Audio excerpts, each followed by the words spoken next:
The Adventure of the Norwood Builder. Arthur Conan Doyle. From the point of view of the criminal expert, said Mr. Sherlock Holmes, London has become a singularly uninteresting city since the death of the late lamented Professor Moriarty. I can hardly think that you would find many decent citizens to agree with you, I answered. Well, I must not be selfish, said he, with a smile, as he pushed back his chair from the breakfast table. The community is certainly the gainer, and no one the loser, save the poor out-of-work specialist, whose occupation has gone. With that man in the field, one's morning paper presented infinite possibilities. Often it was only the smallest trace, Watson, the faintest indication, and yet it was enough to tell me that the great malignant brain was there, as the gentlest tremors of the edges of the web remind one of the foul spider which lurks in the center. Petty thefts, wanton assaults, purposeless outrage, to the man who held the clue all could be worked into one connected whole. To the scientific student of the higher criminal world, no capital in Europe offered the advantages which London then possessed. But now, he shrugged his shoulders in humorous deprecation of the state of things which he had himself done so much to produce. At the time of which I speak, Holmes had been back for some months, and I, at his request, had sold my practice and returned to share the old quarters in Baker Street. A young doctor, named Werner, had purchased my small Kensington practice, and given with astonishingly little demur the highest price that I ventured to ask, an incident which only explained itself some years later when I found that Werner was a distant relation of Holmes's, and that it was my friend who had really found the money. Our months of partnership had not been so uneventful as he had stated, for I find, on looking over my notes, that this period includes the case of the papers of ex-President Murillo, and also the shocking affair of the Dutch steamship Friesland, which so nearly cost us both our lives. His cold and proud nature was always averse, however, to anything in the shape of public applause, and he bound me in the most stringent terms to say no further word of himself, his methods, or his successes, a prohibition which, as I have explained, has only now been removed. Mr. Sherlock Holmes was leaning back in his chair after his whimsical protest, and was unfolding his morning paper in a leisurely fashion, when our attention was arrested by a tremendous ring at the bell, followed immediately by a hollow drumming sound, as if someone were beating on the outer door with his fist. As it opened, there came a tumultuous rush into the hall, rapid feet clattered up the stair, and an instant later a wild-eyed and frantic young man, pale, disheveled, and palpitating, burst into the room. He looked from one to the other of us, and under our gaze of inquiry he became conscious that some apology was needed for this unceremonious entry. "I'm sorry, Mr. Holmes," he cried. "You mustn't blame me. I am nearly mad. Mr. Holmes, I'm the unhappy John Hector MacFarlane." He made the announcement as if the name alone would explain both his visit and its manner, but I could see by my companion's unresponsive face that it meant no more to him than to me. "Have a cigarette, Mr. MacFarlane," said he, pushing his case across. "I am sure that with your symptoms, my friend dear, Watson here would prescribe a sedative. The weather has been so very warm these last few days. Now, if you feel a little more composed, I should be glad if you would sit down in that chair and tell us very slowly and quietly who you are and what it is that you want. You mention your name as if I should recognize it, but I assure you that, beyond the obvious facts that you are a bachelor, a solicitor, a Freemason, and an asthmatic, I know nothing whatever about you." Familiar as I was with my friend's methods, it was not difficult for me to follow his deductions, and to observe the untidiness of attire, the sheaf of legal papers, the watch charm, and the breeding which had prompted them. Our client, however, stared in amazement. "Yes, I am all that, Mr. Holmes, and in addition I am the most unfortunate man at this moment in London. For heaven's sake don't abandon me, Mr. Holmes. If they come to arrest me before I have finished my story, make them give me time so that I may tell you the whole truth. I could go to jail happy if I knew that you were working for me outside. Arrest you? Said Holmes. This is really most gritty, most interesting. On what charge do you expect to be arrested? Upon the charge of murdering Mr. Jonas Oldacre, of Lower Norwood. My companion's expressive face showed a sympathy which was not, I am afraid, entirely unmixed with satisfaction. Dear me, said he, it was only this moment at breakfast that I was saying to my friend, dear Watson, that sensational cases had disappeared out of our papers. Our visitor stretched forward a quivering hand and picked up the Daily Telegraph, which still lay upon Holmes's knee. If you had looked at it, sir, you would have seen at a glance what the errand is on which I have come to you this morning. I feel as if my name and my misfortune must be in every man's mouth. He turned it over to expose the central page. Here it is, and with your permission I will read it to you. Listen to this, Mr. Holmes. The headlines are: Mysterious Affair at Lower Norwood. Disappearance of a well-known builder. Suspicion of murder and arson. A clue to the criminal, that is the clue which they are already following, Mr. Holmes, and I know that it leads infallibly to me. I have been followed from London Bridge Station, and I am sure that they are only waiting for the warrant to arrest me. It will break my mother's heart, it will break her heart. He wrung his hands in an agony of apprehension, and swayed backwards and forwards in his chair. I looked with interest upon this man, who was accused of being the perpetrator of a crime of violence. He was flaxen-haired and handsome in a washed-out negative fashion, with frightened blue eyes and a clean-shaven face, with a weak, sensitive mouth. His age may have been about 27, his dress and bearing that of a gentleman. From the pocket of his light summer overcoat protruded the bundle of endorsed papers which proclaimed his profession. We must use what time we have, said Holmes. Watson, would you have the kindness to take the paper and to read me the paragraph in question? Underneath the vigorous headlines which our client had quoted I read the following suggestive narrative: late last night, or early this morning, an incident occurred at Lower Norwood which points, it is feared, to a serious crime. Mr. Jonas Oldacre is a well-known resident of that suburb, where he has carried on his business as a builder for many years. Mr. Oldacre is a bachelor, 52 years of age, and lives in Deepdene House, at the Sydenham end of the road of that name. He has had the reputation of being a man of eccentric habits, secretive and retiring. For some years he has practically withdrawn from the business, in which he is said to have amassed considerable wealth. A small timber yard still exists, however, at the back of the house, and last night, about 12 o'clock, an alarm was given that one of the stacks was on fire.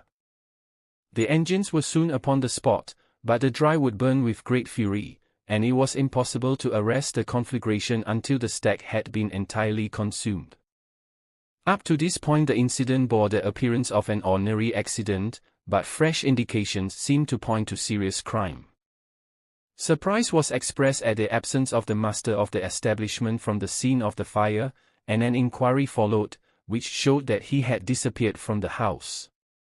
An examination of his room revealed that the bed had not been slept in, that a safe which stood in it was open, that a number of important papers were scattered about the room, and, finally, that there were signs of a murderous struggle, slight traces of blood being found within the room, and an oaken walking stick, which also showed stains of blood upon the handle. It is known that Mr. Jonas Oldacre had received a late visitor in his bedroom upon that night, and the stick found has been identified as the property of this person, who is a young London solicitor named John Hector Macfarlane, junior partner of Graham and Macfarlane, of 426, Gresham Buildings, E.C. The police believe that they have evidence in their possession which supplies a very convincing motive for the crime, and altogether it cannot be doubted that sensational developments will follow. Later. It is rumored as we go to press that Mr. John Hector McFarlane has actually been arrested on the charge of the murder of Mr. Jonas Oldacre. It is at least certain that a warrant has been issued. There have been further and sinister developments in the investigation at Norwood. Besides the signs of a struggle in the room of the unfortunate builder, it is now known that the French windows of his bedroom, which is on the ground floor, were found to be open, that there were marks as if some bulky object had been dragged across to the woodpile, and, finally, it is asserted that charred remains have been found among the charcoal ashes of the fire. The police theory is that a most sensational crime has been committed, that the victim was clubbed to death in his own bedroom, his papers rifled, and his dead body dragged across to the wood stack, which was then ignited so as to hide all traces of the crime. The conduct of the criminal investigation has been left in the experienced hands of Inspector Lestrade, of Scotland Yard, who is following up the clues with his accustomed energy and sagacity. Sherlock Holmes listened with close eyes and fingertips together to this remarkable account. "The case has certainly some points of interest," said he, in his languid fashion. "May I ask, in the first place, Mr. McFarlane, how it is that you are still at liberty, since there appears to be enough evidence to justify your arrest?" "I live at Torrington Lodge, Blackheath, with my parents, Mr. Holmes, but last night, having to do business very late with Mr. Jonas Oldacre, I stayed at an hotel in Norwood, and came to my business from there. I knew nothing of this affair until I was in the train, when I read what you have just heard. I at once saw the horrible danger of my position, and I hurried to put the case into your hands.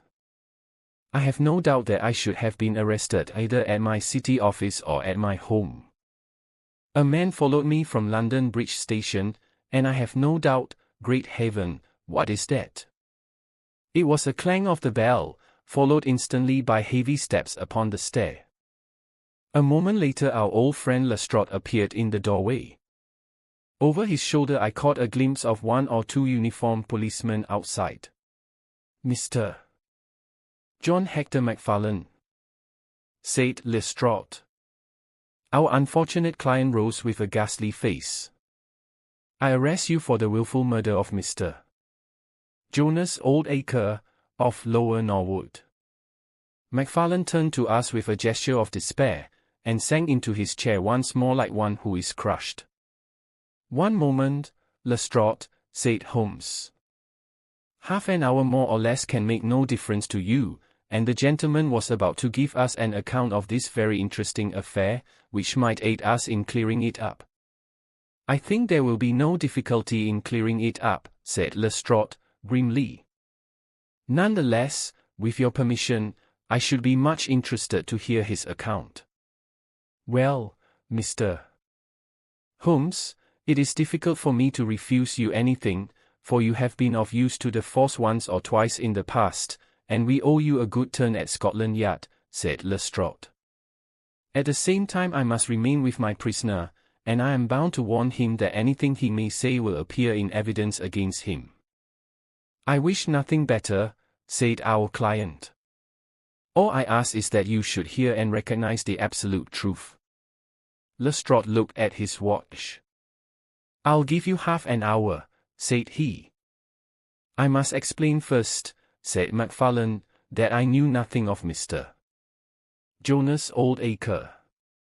His name was familiar to me, for many years ago my parents were acquainted with him, but they drifted apart. I was very much surprised, therefore, when yesterday, about 3 o'clock in the afternoon, he walked into my office in the city. But I was still more astonished when he told me the object of his visit. He had in his hand several sheets of a notebook, covered with scribbled writing. Here they are, and he laid them on my table. "Here is my will," said he. "I want you, Mr. McFarlane, to cast it into proper legal shape. I will sit here while you do so. I set myself to copy it, and you can imagine my astonishment when I found that, with some reservations, he had left all his property to me. He was a strange little, ferret-like man, with white eyelashes, and when I looked up at him I found his keen grey eyes fixed upon me with an amused expression. I could hardly believe my own senses as I read the terms of the will, but he explained that he was a bachelor with hardly any living relation, that he had known my parents in his youth, and that he had always heard of me as a very deserving young man, and was assured that his money would be in worthy hands. Of course, I could only stammer out my thanks. The will was duly finished, signed, and witnessed by my clerk. This is it on the blue paper, and these slips, as I have explained, are the rough draft. Mr. Jonas Oldacre then informed me that there were a number of documents, building leases, title deeds, mortgages, scrip, and so forth, which it was necessary that I should see and understand. He said that his mind would not be easy until the whole thing was settled, and he begged me to come out to his house at Norwood that night, bringing the will with me, and to arrange matters. Remember, my boy, not one word to your parents about the affair until everything is settled. We will keep it as a little surprise for them. He was very insistent upon this point, and made me promise it faithfully. You can imagine, Mr. Holmes, that I was not in a humor to refuse him anything that he might ask. He was my benefactor, and all my desire was to carry out his wishes in every particular. I sent a telegram home, therefore, to say that I had important business on hand, and that it was impossible for me to say how late I might be. Mr. Oldacre had told me that he would like me to have supper with him at 9, as he might not be home before that hour. I had some difficulty in finding his house, however, and it was nearly past before I reached it. I found him. One moment, said Holmes. Who opened the door? A middle-aged woman, who was, I suppose, his housekeeper. And it was she, I presume, who mentioned your name. Exactly, said MacFarlane. Pray proceed. MacFarlane wiped his damp brow and then continued his narrative. I was shown by this woman into a sitting room, where a frugal supper was laid out. Afterwards, Mr. Jonas Oldacre led me into his bedroom, in which there stood a heavy safe. This he opened and took out a mass of documents, which we went over together. It was between 11 and 12 when we finished. He remarked that we must not disturb the housekeeper. He showed me out through his own French window, which had been open all this time. Was the blind down? Asked Holmes. I will not be sure, but I believe that it was only half down. Yes, I remember how he pulled it up in order to swing open the window. I could not find my stick, and he said, "Never mind, my boy, I shall see a good deal of you now, I hope, and I will keep your stick until you come back to claim it." I left him there, the safe open, and the papers made up in packets upon the table. It was so late that I could not get back to Blackheath, so I spent the night at the Annerley Arms, and I knew nothing more until I read of this horrible affair in the morning. Anything more that you would like to ask, Mr. Holmes? Said Lestrade, whose eyebrows had gone up once or twice during this remarkable explanation. Not until I have been to Blackheath. You mean to Norwood? Said Lestrade. Oh, yes, no doubt that is what I must have meant, said Holmes, with his enigmatical smile. Lestrade had learned by more experiences than he would care to acknowledge that razor-like brain could cut through that which was impenetrable to him. I saw him look curiously at my companion. I think I should like to have a word with you presently, Mr. Sherlock Holmes, said he. Now, Mr. MacFarlane, 2 of my constables are at the door and there is a four-wheeler waiting. The wretched young man arose, and with a last beseeching glance at us walked from the room. The officers conducted him to the cab, but Lestrade remained. Holmes had picked up the pages which formed the rough draft of the will, and was looking at them with the keenest interest upon his face. "There are some points about that document, Lestrade, are there not?" said he, pushing them over. The official looked at them with a puzzled expression. "I can read the first few lines, and these in the middle of the second page, and one or two at the end.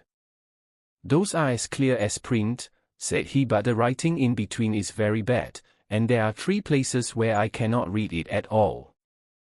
"What do you make of that?" said Holmes. "Well, what do you make of it?" "That it was written in a train. The good writing represents stations, the bad writing movement, and the very bad writing passing over points. A scientific expert would pronounce at once that this was drawn up on a suburban line, since nowhere save in the immediate vicinity of a great city could there be so quick a succession of points. Granting that his whole journey was occupied in drawing up the will, then the train was an express, only stopping once between Norwood and London Bridge." Lestrade began to laugh. "You are too many for me when you begin to get on your theories, Mr. Holmes," said he. "How does this bear on the case?" "Well, it corroborates the young man's story to the extent that the will was drawn up by Jonas Oldacre in his journey yesterday. It is curious, is it not, that a man should draw up so important a document in so haphazard a fashion? It suggests that he did not think it was going to be of much practical importance. If a man drew up a will which he did not intend ever to be effective, he might do it so." "Well, he drew up his own death warrant at the same time," said Lestrade. "Oh, you think so? Don't you? Well, it is quite possible, but the case is not clear to me yet." "Not clear? Well, if that isn't clear, what could be clear? Here is a young man who learns suddenly that if a certain older man dies he will succeed to a fortune. What does he do? He says nothing to anyone, but he arranges that he shall go out on some pretext to see his client that night. He waits until the only other person in the house is in bed, and then in the solitude of a man's room he murders him, burns his body in the woodpile, and departs to a neighboring hotel. The bloodstains in the room and also on the stick are very slight. It is probable that he imagined his crime to be a bloodless one, and hoped that if the body were consumed it would hide all traces of the method of his death, traces which for some reason must have pointed to him. Is all this not obvious?" "It strikes me, my good Lestrade, as being just a trifle too obvious," said Holmes. "You do not add imagination to your other great qualities, but if you could for one moment put yourself in the place of this young man, would you choose the very night after the will had been made to commit your crime? Would it not seem dangerous to you to make so very close a relation between the two incidents? Again, would you choose an occasion when you are known to be in the house, when a servant has let you in? And, finally, would you take the great pains to conceal the body and yet leave your own stick as a sign that you were the criminal? Confess, Lestrade, that all this is very unlikely. As to the stick, Mr. Holmes, you know as well as I do that a criminal is often flurried and does things which a cool man would avoid. He was very likely afraid to go back to the room. Give me another theory that would fit the facts." "I could very easily give you half a dozen," said Holmes. "Here, for example, is a very possible and even probable one. I make you a free present of it. The older man is showing documents which are of evident value. A passing tramp sees them through the window, the blind of which is only half down. Exit the solicitor. Enter the tramp. He seizes a stick, which he observes there, kills Oldacre, and departs after burning the body. Why should the tramp burn the body? For the matter of that, why should MacFarlane? To hide some evidence. Possibly the tramp wanted to hide that any murder at all had been committed. And why did the tramp take nothing? Because they were papers that he could not negotiate. Lestrade shook his head, though it seemed to me that his manner was less absolutely assured than before. Well, Mr. Sherlock Holmes, you may look for your tramp, and while you are finding him we will hold on to our man. The future will show which is right. Just notice this point, Mr. Holmes. That so far as we know none of the papers were removed, and that the prisoner is the one man in the world who had no reason for removing them, since he was heir at law and would come into them in any case. My friend seemed struck by this remark. I don't mean to deny that the evidence is in some ways very strongly in favor of your theory, said he. I only wish to point out that there are other theories possible. As you say, the future will decide. Good morning. I dare say that in the course of the day I shall drop in at Norwood and see how you are getting on. When the detective departed, my friend rose and made his preparations for the day's work with the alert air of a man who has a congenial task before him. My first movement, Watson, said he, as he bustled into his frock coat, must, as I said, be in the direction of Blackheath. And why not Norwood? Because we have in this case one singular incident coming close to the heels of another singular incident. The police are making the mistake of concentrating their attention upon the second, because it happens to be the one which is actually criminal. But it is evident to me that the logical way to approach the case is to begin by trying to throw some light upon the first incident, the curious will, so suddenly made, and to so unexpected an heir.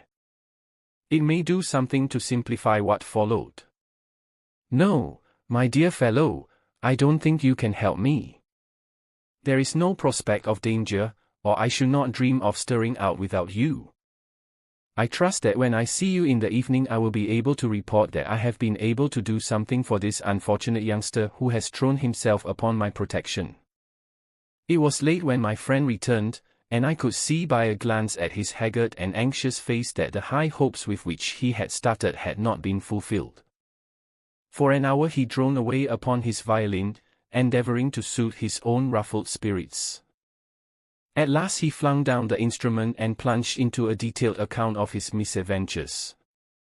It's all going wrong, Watson, all as wrong as it can go. I kept a bold face before Lestrade, but, upon my soul, I believe that for once the fellow is on the right track and we are on the wrong. All my instincts are one way and all the facts are the other, and I much fear that British juries have not yet attained that pitch of intelligence when they will give the preference to my theories over Lestrade's facts. Did you go to Blackheath? Yes, Watson, I went there, and I found very quickly that the late lamented Oldacre was a pretty considerable blackguard. The father was away in search of his son. The mother was at home, a little, fluffy, blue-eyed person, in a tremor of fear and indignation. Of course, she would not admit even the possibility of his guilt. But she would not express either surprise or regret over the fate of Oldacre. On the contrary, she spoke of him with such bitterness that she was unconsciously considerably strengthening the case of the police, for, of course, if her son had heard her speak of the man in this fashion it would predispose him towards hatred and violence. He was more like a malignant and cunning ape than a human being, said she, and he always was, ever since he was a young man. You knew him at that time, said I. Yes, I knew him well. In fact, he was an old suitor of mine. Thank heaven that I had the sense to turn away from him and to marry a better, if a poorer, man. I was engaged to him, Mr. Holmes, when I heard a shocking story of how he had turned a cat loose in an aviary, and I was so horrified at his brutal cruelty that I would have nothing more to do with him. She rummaged in a bureau, and presently she produced a photograph of a woman, shamefully defaced and mutilated with a knife. That is my own photograph, she said. He sent it to me in that state, with his curse, upon my wedding morning. Well, said I, At least he has forgiven you now, since he has left all his property to your son. Neither my son nor I want anything from Jonas Oldacre, dead or alive, she cried, with a proper spirit. There is a God in heaven, Mr. Holmes, and that same God who has punished that wicked man will show in his own good time that my son's hands are guiltless of his blood. Well, I tried 1 or 2 leads, but could get at nothing which would help our hypothesis, and several points which would make against it. I gave it up at last and off I went to Norwood. This place, Dick Dean House, is a big modern villa of staring brick, standing back in its own grounds, with a laurel-clumped lawn in front of it. To the right and some distance back from the road was the timber yard which had been the scene of the fire. Here's a rough plan on a leaf of my notebook. This window on the left is the one which opens into Oldacre's room. You can look into it from the road, you see. That is about the only bit of consolation I have had today.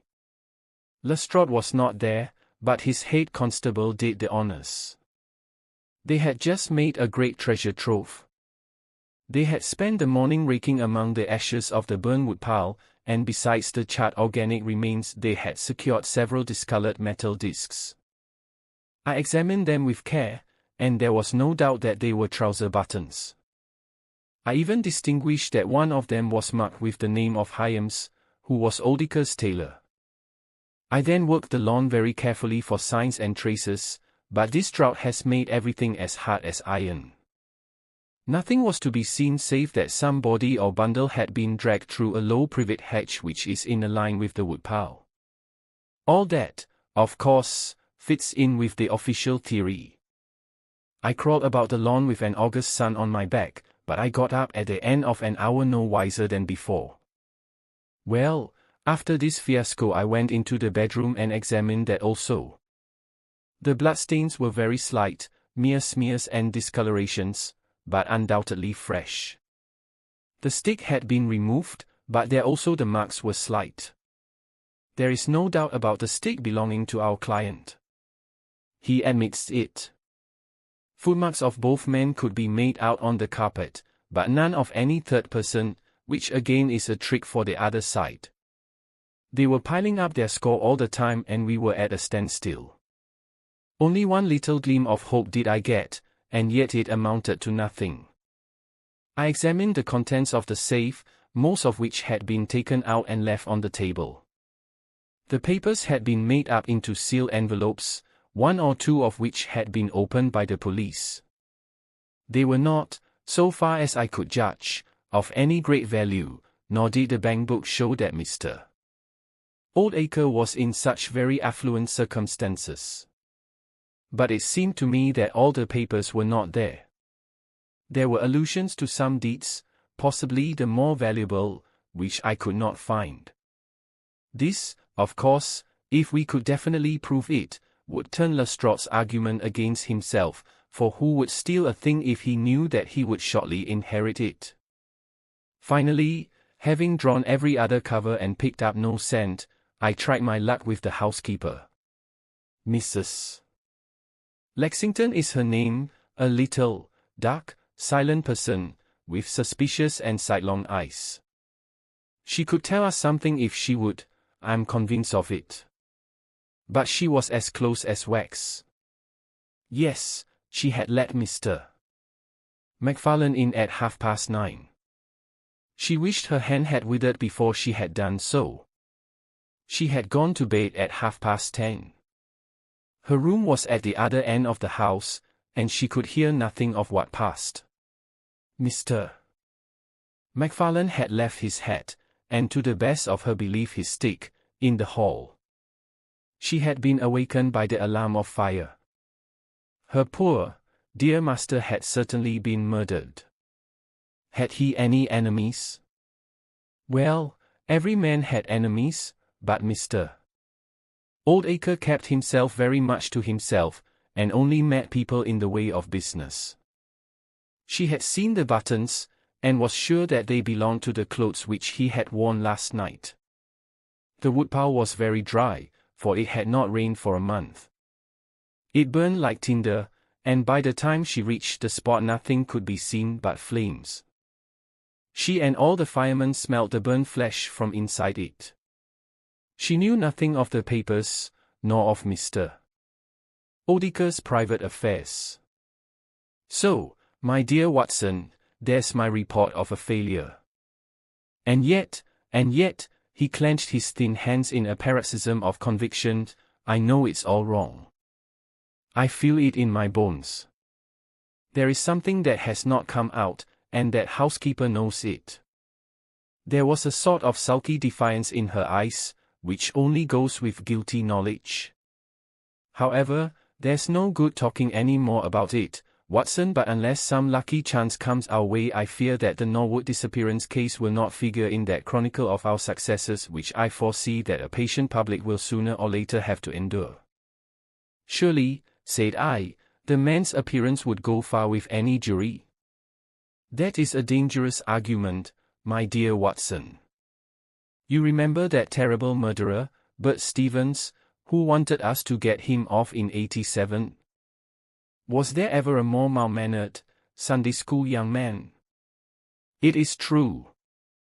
Unless we succeed in establishing an alternative theory, this man is lost. You can hardly find a flaw in the case which can now be presented against him, and all further investigation has served to strengthen it. By the way, there is one curious little point about those papers which may serve us as the starting point for an inquiry. On looking over the bank book I found that the low state of the balance was principally due to large checks which have been made out during the last year to Mr. Cornelius. I confess that I should be interested to know who this Mr. Cornelius may be, with whom a retired builder has such very large transactions. Is it possible that he has had a hand in the affair? Cornelius might be a broker, but we have found no script to correspond with these large payments. Failing any other indication, my researchers must now take the direction of an inquiry at the bank for the gentleman who has cashed these checks. But I fear, my dear fellow, that our case will end ingloriously by Lestrade hanging our client, which will certainly be a triumph for Scotland Yard. I do not know how far Sherlock Holmes took any sleep that night, but when I came down to breakfast I found him pale and harassed, his bright eyes the brighter for the dark shadows round them. The carpet round his chair was littered with cigarette ends and with the early editions of the morning papers. An open telegram lay upon the table. What do you think of this, Watson? He asked, tossing it across. It was from Norwood, and ran as follows. Important fresh evidence to hand. McFarlane's guilt definitely established. Advise you to abandon case. Lestrade. This sounds serious, said I. It is Lestrade's little cockadoodle of victory, Holmes answered, with a bitter smile. And yet it may be premature to abandon the case. After all, important fresh evidence is a two-edged thing, and may possibly cut in a very different direction to that which Lestrade imagines. Take your breakfast, Watson, and we will go out together and see what we can do. I feel as if I shall need your company and your moral support today. My friend had no breakfast himself, for it was one of his peculiarities that in his more intense moments he would permit himself no food, and I have known him presume upon his iron strength until he has fainted from pure inanition. At present I cannot spare energy and nerve force for digestion, he would say in answer to my medical remonstrances. I was not surprised, therefore, when this morning he left his untouched meal behind him and started with me for Norwood. A crowd of morbid sightseers were still gathered round Deepdene House, which was just such a suburban villa as I had pictured. Within the gates Lestrade met us, his face flushed with victory, his manner grossly triumphant. Well, Mr. Holmes, have you proved us to be wrong yet? Have you found your tramp? He cried. I have formed no conclusion whatever, my companion answered. But we formed ours yesterday, and now it proves to be correct, so you must acknowledge that we have been a little in front of you this time, Mr. Holmes. You certainly have the air of something unusual having occurred, said Holmes. Lestrade laughed loudly. You don't like being beaten any more than the rest of us do, said he. A man can't expect always to have it his own way, can he, dear? Watson. Step this way, if you please, gentlemen, and I think I can convince you once for all that it was John McFarlane who did this crime. He led us through the passage and out into a dark hall beyond. This is where young McFarlane must have come out to get his hat after the crime was done, said he. Now, look at this. With dramatic suddenness he struck a match and by its light exposed a stain of blood upon the whitewashed wall. As he held the match nearer I saw that it was more than a stain. It was the well-marked print of a thumb. Look at that with your magnifying glass, Mr. Holmes. Yes, I'm doing so. You are aware that no two thumb marks are alike. I have heard something of the kind. Well, then, will you please compare that print with this wax impression of young McFarlane's right thumb, taken by my orders this morning? As he held the waxen print close to the bloodstain it did not take a magnifying glass to see that the two were undoubtedly from the same thumb. It was evident to me that our unfortunate client was lost. That is final, said Lestrade. Yes, that is final, I involuntarily echoed. It is final, said Holmes. Something in his tone caught my ear, and I turned to look at him. An extraordinary change had come over his face. It was riding with inward merriment.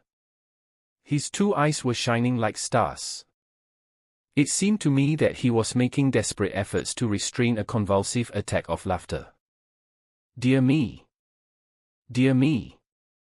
He said at last. Well, now, who would have thought it? And how deceptive appearances may be, to be sure. Such a nice young man to look at. It is a lesson to us not to trust our own judgment, is it not, Lestrade? Yes, some of us are a little too much inclined to be cocksure, Mr. Holmes, said Lestrade. The man's insolence was maddening, but we could not resent it. What a providential thing that this young man should press his right thumb against the wall in taking his hat from the peg. Such a very natural action, too, if you come to think of it. Holmes was outwardly calm, but his whole body gave a wriggle of suppressed excitement as he spoke. By the way, Lestrade, who made this remarkable discovery? It was the housekeeper, Mrs. Lexington, who drew the night constable's attention to it. Where was the night constable? He remained on guard in the bedroom where the crime was committed, so as to see that nothing was touched. But why didn't the police see this mark yesterday? Well, we had no particular reason to make a careful examination of the hall. Besides, it's not in a very prominent place, as you see. No, no, of course not. I suppose there is no doubt that the mark was there yesterday. Lestrade looked at Holmes as if he thought he was going out of his mind. I confess that I was myself surprised both at his hilarious manner and at his rather wild observation. I don't know whether you think that McFarlane came out of jail in the dead of the night in order to strengthen the evidence against himself, said Lestrade. I leave it to any expert in the world whether that is not the mark of his thumb. It is unquestionably the mark of his thumb. There, that's enough, said Lestrade. I am a practical man, Mr. Holmes, and when I have got my evidence I come to my conclusions.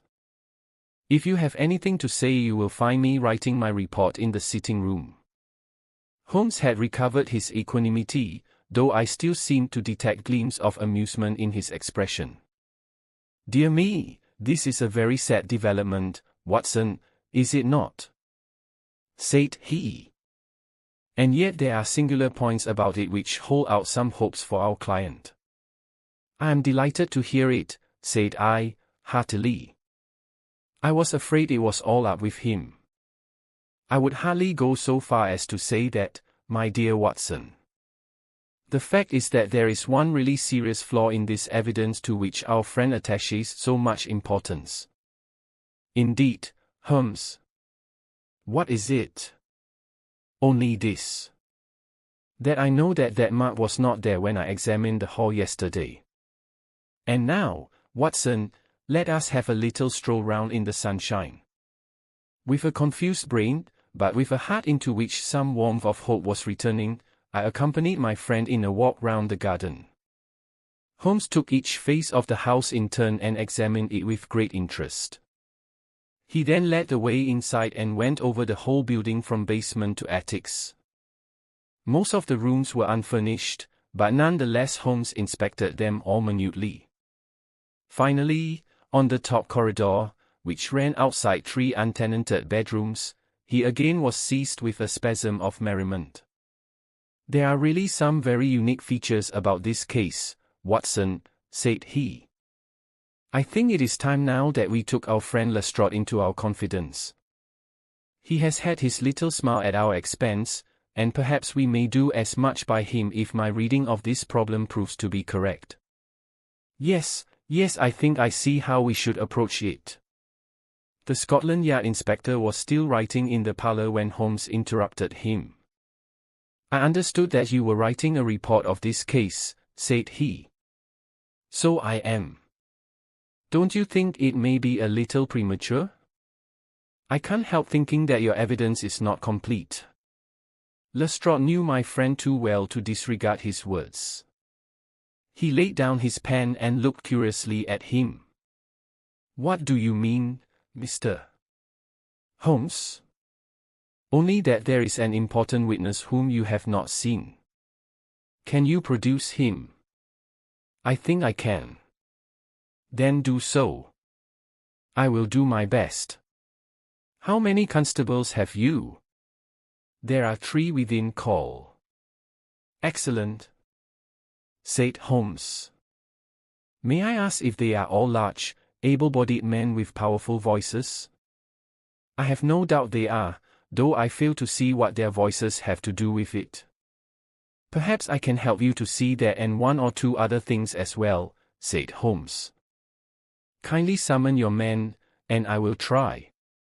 5 minutes later 3 policemen had assembled in the hall. In the outhouse you will find a considerable quantity of straw, said Holmes. I will ask you to carry in 2 bundles of it.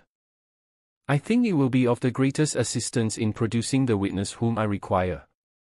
Thank you very much. I believe you have some matches in your pocket, Watson. Now, Mr. Lestrade, I will ask you all to accompany me to the top landing. As I have said, there was a broad corridor there, which ran outside 3 empty bedrooms. At one end of the corridor we were all marshalled by Sherlock Holmes, the constables grinning and Lestrade staring at my friend with amazement, expectation, and derision chasing each other across his features. Holmes stood before us with the air of a conjurer who is performing a trick. Would you kindly send one of your constables for 2 buckets of water? Put the straw on the floor here, free from the wall on either side. Now I think that we are all ready. Lestrade's face had begun to grow red and angry. I don't know whether you are playing a game with us, Mr. Sherlock Holmes, said he. If you know anything, you can surely say it without all this tomfoolery. I assure you, my good Lestrade, that I have an excellent reason for everything that I do. You may possibly remember that you chaffed me a little some hours ago, when the sun seemed on your side of the hedge, so you must not grudge me a little pomp and ceremony now. Might I ask you, Watson, to open that window, and then to put a match to the edge of the straw? I did so, and, driven by the draught, a coil of grey smoke swirled down the corridor, while the dry straw crackled and flamed. Now we must see if we can find this witness for you, Lestrade. Might I ask you all to join in the cry of fire?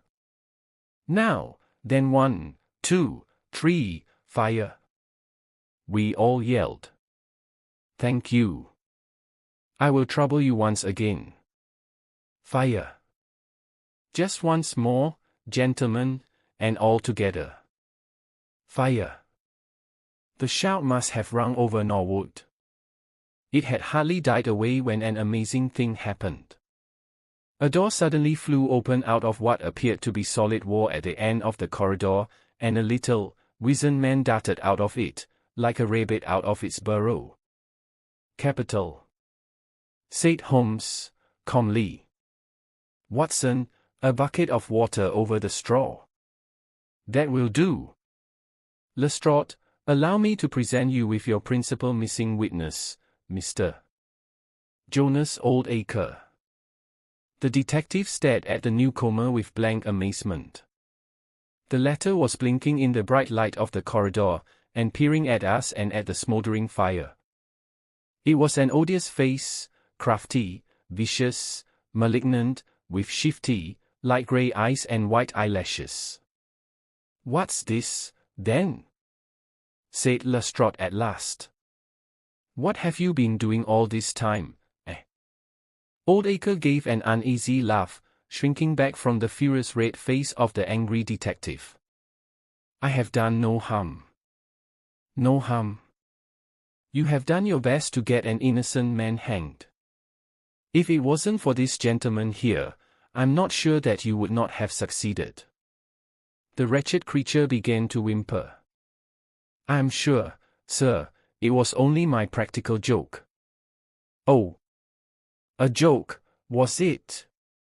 You won't find a laugh on your side, I promise you. Take him down and keep him in the sitting room until I come.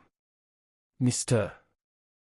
Holmes," he continued, when they had gone, "I could not speak before the constables, but I don't mind saying, in the presence of dear Watson, that this is the brightest thing that you have done yet, though it is a mystery to me how you did it. You have saved an innocent man's life, and you have prevented a very grave scandal, which would have ruined my reputation in the force." Holmes smiled and clapped Lestrade upon the shoulder. "Instead of being ruined, my good sir, you will find that your reputation has been enormously enhanced. Just make a few alterations in that report which you were writing, and they will understand how hard it is to throw dust in the eyes of Inspector Lestrade. And you don't want your name to appear?" "Not at all. The work is its own reward. Perhaps I shall get the credit also at some distant day when I permit my zealous historian to lay out his foolscap once more, Watson? Well, now, let us see where this rat has been lurking."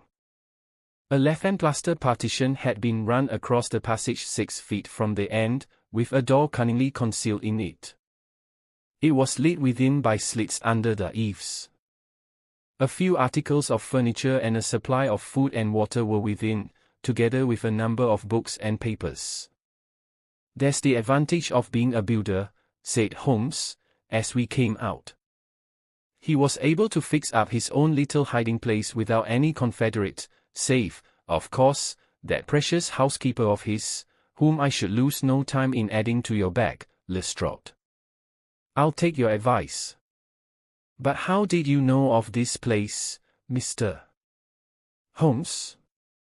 "I made up my mind that the fellow was in hiding in the house. When I paced one corridor and found it 6 feet shorter than the corresponding one below, it was pretty clear where he was.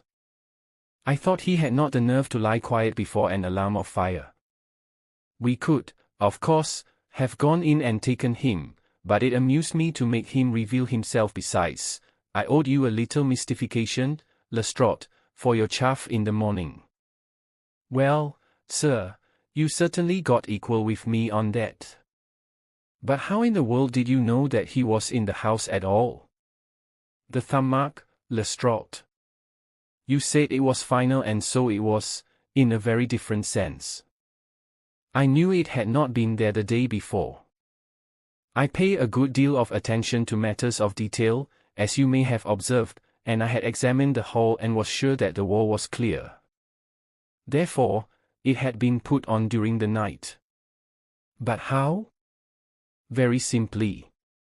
When those packets were sealed up, Jonas Oldacre got MacFarlane to secure one of the seals by putting his thumb upon the soft wax.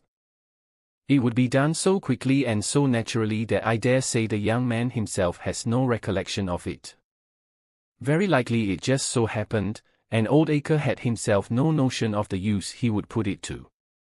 Brooding over the case in that den of his, it suddenly struck him what absolutely damning evidence he could make against MacFarlane by using that thumb mark.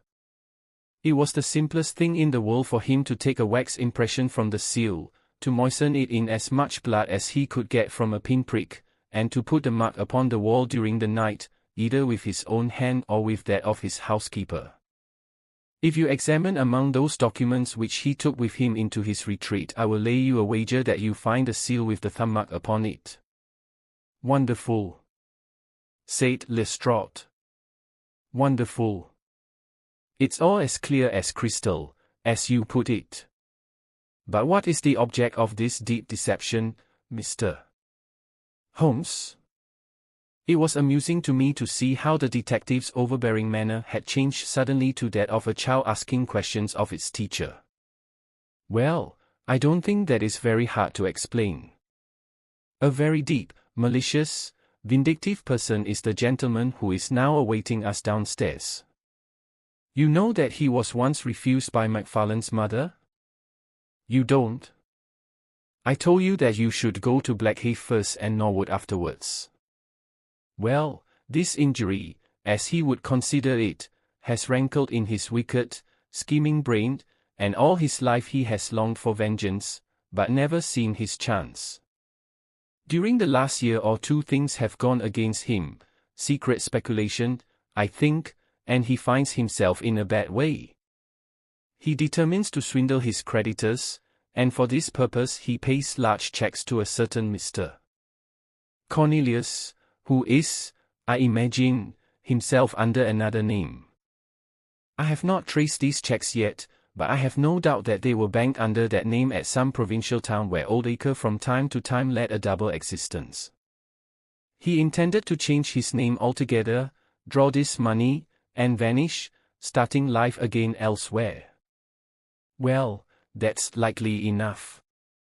It would strike him that in disappearing he might throw all pursuit off his track, and at the same time have an ample and crushing revenge upon his old sweetheart, if he could give the impression that he had been murdered by her only child. It was a masterpiece of villainy, and he carried it out like a master.